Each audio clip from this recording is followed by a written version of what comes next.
Hey everybody, welcome back to Cody Constantine. So today I'm going to be discussing about episode 2 of Demon Slayer, which if you haven't seen, that's when Tanjiro steps up and goes to Urukidaki's mansion, or his training camp. So as Tanjiro approaches the mountain, he starts to kind of learn things about his sister who has turned into a demon, and she can't be out in the sunlight. You can tell by the beginning scene that she like digs a hole inside of a small cave to try and hide from the sun because it's that repulsive to her. We have to kind of sometimes put ourselves in the position of Tanjiro. Tanjiro is learning this as he goes. This is all a brand new concept to him. He used to be, like the father-like figure to his family, and now all of a sudden he has to be the strong, just independent person. But he's gonna try and take care of his sister. So as Tanjiro, he buys an old basket from somebody nearby, and he fancies it so that way it's sturdy, and he asks Nezuko to shrink in size because I guess she can do that, and puts her in the basket, covers the basket with a blanket, and he starts to head up the mountain to see Urukidaki, where he runs into he's warned at the base of the mountain that it's about to get by somebody who lives there that people have been disappearing, and that he should be careful going up the mountain. So Tanjiro, he just heard of demons recently, and it's clear that even though he's just begun on his journey, little does he know he's about to run into another demon, another man-eating demon. Tanjiro at this time, he's 16, or maybe he's what is he? He's 15. Yeah, I think he's 15. So this is all brand new to him, and he manages to run into another demon, this demon he's coming up the mountain, and he spots a temple, and he's thinking, oh great, this is a place for us to rest, for the night. And as he opens the doors, he sees blood and like corpses everywhere amongst them is a demon standing over them, just eating away at them. And the demon notices them and says, hey, this is my turf, stay off. And he says, what's going on? He said, there's something weird. This is the demon. And he says, there's something strange about you. He said, are you human or are you a demon? So the demon attacks Tanjiro, and Tanjiro manages to swipe his axe in time to cut the throat of the demon. And the demon is actually impressed with his skills and says, oh, well, this scratch will heal up in no time. As it does, the scratch heals up immediately. And in the meantime, Nezuko is distracted. She's distracted. She's thirsting at the blood from all those that are in the temple. And she's just drooling, just salivating from seeing all the blood and corpses everywhere. She's hungry.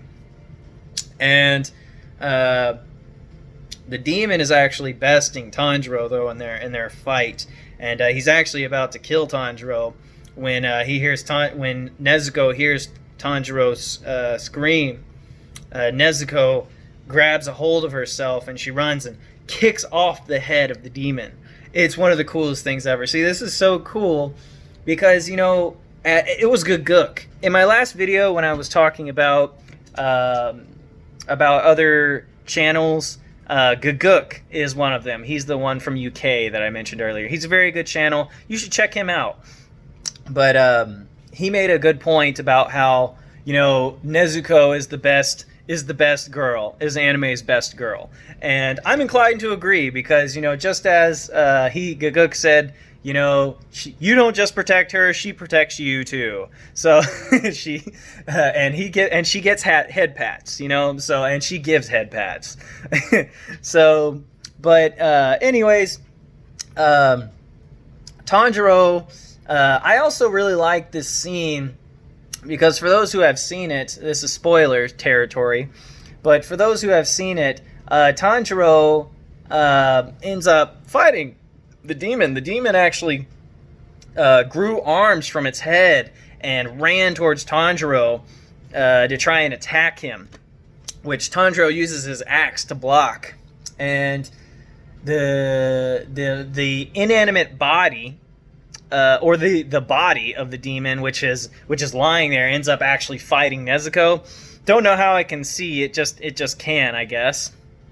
And because it actually takes Nezuko and like throws her and stuff and follows her. How does that make sense? I don't know, but because it doesn't have a head, obviously. But the one thing I really liked about this scene was that eventually Tanjiro, he's obviously scared. He's obviously scared with this situation right now. He's got this thing he doesn't understand that's attacking him right now, and it's fervently trying to kill him. And eventually, but he doesn't let that fear take him. And eventually he becomes fed up and he says, "What is this thing's deal?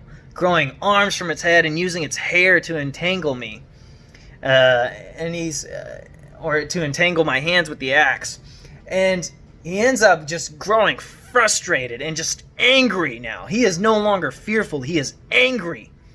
And he just grabs the axe and he headbutts that demon straight onto its head, and the demon is like shattered. The demon is so surprised, and just it's monologuing about how hard Tanjiro's head is. And as Tanjiro grabs its hair and hits it again, and then he grabs the axe, and just throws it into a tree. Like, I love this scene because it shows that Tanjiro is obviously scared. He's scared for natural reasons, but he's not a punk.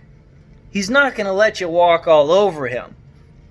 And when time came to it, he was going to defend himself. And he rose to the occasion.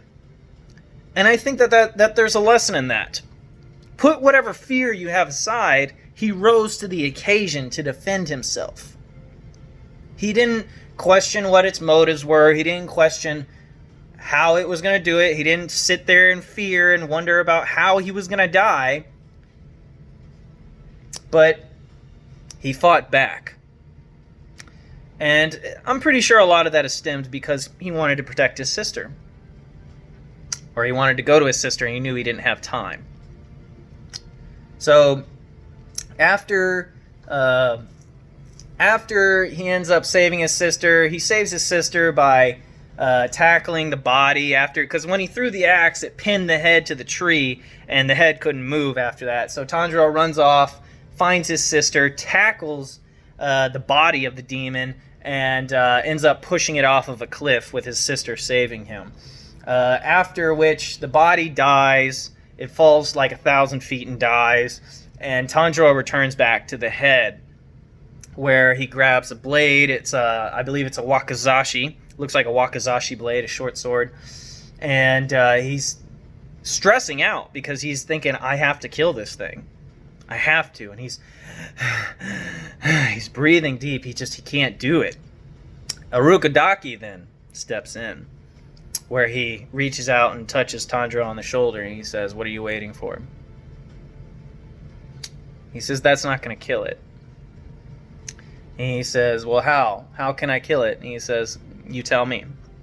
Right here in this scene, we can tell as a viewer that Tanjiro's training has begun. Urukadaki, who's supposed to be his mentor, is trying to see Tanjiro's problem-solving abilities. He's immediately stepping him into the reality of what his world is going to look like when fighting demons. So Tanjiro, looking at the blade, realizes that he can't kill the demon this way, so he grabs a rock. And he's thinking, man, he's like, I'm gonna have to smash this thing a lot. He's probably gonna be in a lot of pain.